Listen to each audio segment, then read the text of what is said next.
I have been a neighbor of the old man for 18 years. We both live alone. My husband and the old man's wife died of cholera.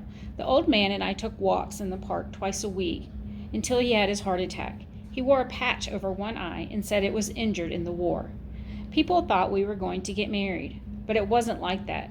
He'd been more or less bedridden for the last year.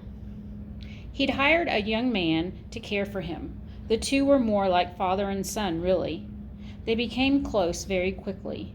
The young man lived in an apartment in the basement of the house. He did all the chores his son would do, while a nurse took care of his medical needs.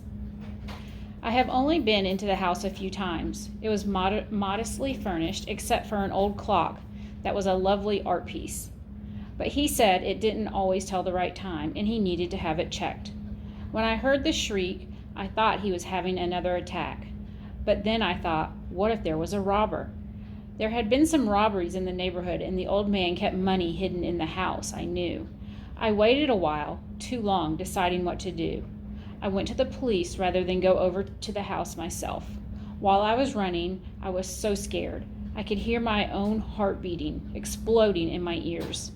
They're saying the young man confessed to it, but he seemed like a nice, normal young man to me.